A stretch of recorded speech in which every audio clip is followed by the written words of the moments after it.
Oke, misalnya saya kasih nama di sini Budi, fontnya 12345667, emailnya budi@gmail.com. Kemudian saya ketik add. Nah, Anda bisa lihat di sini Budinya berubah. Nah, kalau Anda perhatikan kok record pertama berubah jadi Budi.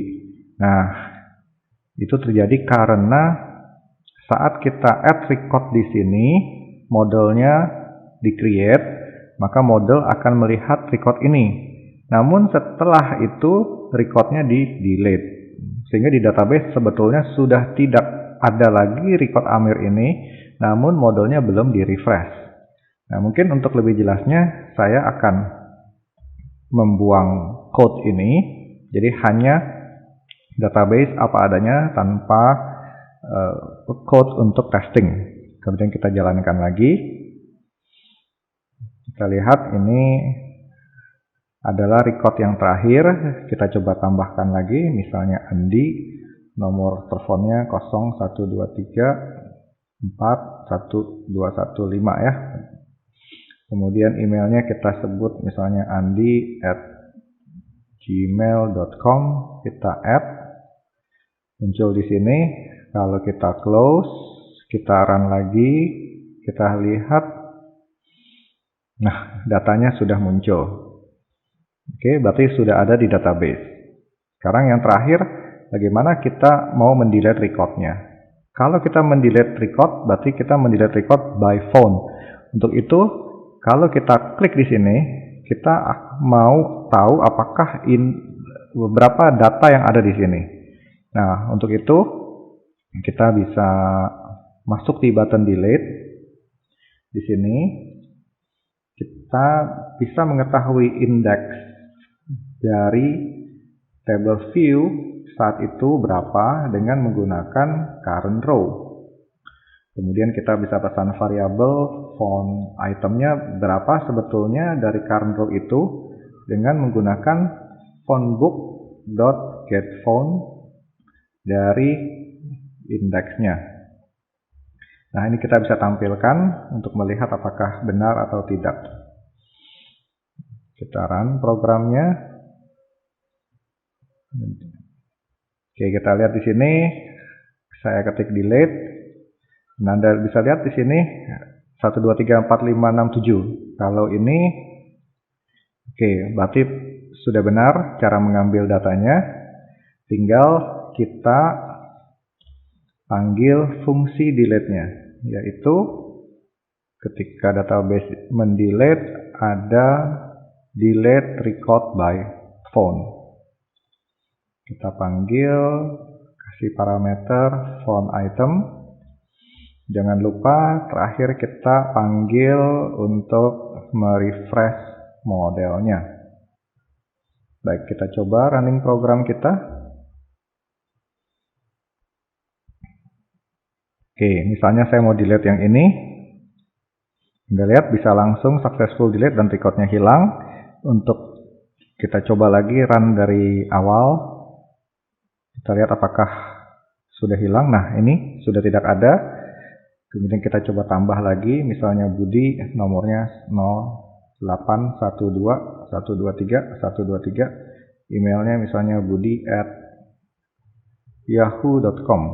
Ketika kita add, oke, terus misalnya Andi-nya sekarang yang kita delete. Nah, kemudian kita lihat sekarang hanya Budi, dan kita coba jalankan lagi programnya. Oke, dan kita lihat hanya tinggal Budi saja. Oke, sampai saat ini kita menjalankan program di platform desktop. Untuk jalankan di program phone emulatornya, kita bisa langsung jalankan program kita di Android x86. Kemudian kita coba compile program kita. Keunggulan dari cross-platform dengan menggunakan Qt ini adalah selama Anda proses development mengcompile di desktop, maka program ini juga akan dengan mudah dikompile untuk platform yang lain tanpa Anda perlu melakukan banyak perubahan atau bahkan tidak perlu melakukan perubahan code sama sekali. Kecuali Anda menggunakan fungsi yang spesifik ke suatu platform. Misalnya Anda di aplikasi desktop memanggil fungsi khusus di bagian Windows, sedangkan library Windows tidak terdapat di Android. Namun jika Anda menggunakan platform yang tidak spesifik, maka aplikasi ini dapat running langsung tanpa melakukan perubahan apa-apa. Ini proses kompilasi selesai. Kita akan coba menjalankan Android emulatornya. Ini dia. Jadi hasil dari program ini adalah dia menggenerate APK, yaitu Android package, dan Android package-nya Anda dapat copy ke handphone Android dan menjalankannya, melakukan proses instalasinya. Kita tunggu. Ketika proses running, dia secara otomatis akan memanggil Android emulator dan menjalankan program kita. Nah, ini programnya sudah running. Baik, Anda lihat di sini tampilan fontnya tidak proporsional, kelihatannya add delete buttonnya sangat besar.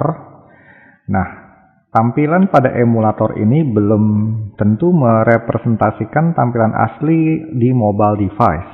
Ini karena ada fungsi set attribute enable high device scaling. Jadi nanti pada saat Anda implementasi, Anda bisa mencoba apakah fungsi ini akan dijalankan atau tidak. Kita lihat ya, kalau saya mematikan fungsi ini, kemudian saya menjalankan kembali programnya. Oke, kita tunggu sebentar. Proses development Android ini memang cukup memakan resource dalam hal CPU dan memori. Saya menyarankan Anda memiliki memori paling sedikit 8 GB RAM-nya. Oke, kita lihat setelah high device scaling-nya saya nonaktifkan, tampilannya sudah kembali normal. Kita coba programnya, kita isi dengan misalnya Anda bisa mengetik menggunakan keyboard ini, Amir, nomor teleponnya misalnya kita masukkan 0812 123 456, emailnya misalnya kita bilang Amir at misalnya gmail.com. Oke, kita add. Nah, Anda lihat namanya sama persis ada di sini. Ketika kita delete juga langsung berfungsi. Jadi Anda tidak perlu khawatir, apa yang Anda sudah lakukan di versi desktop maka akan tentunya bisa running di versi Android-nya tanpa mengalami banyak kesulitan. Baik, saya akhiri sesi tutorial ini. Terima kasih atas perhatiannya. Sampai jumpa di edisi tutorial mendatang.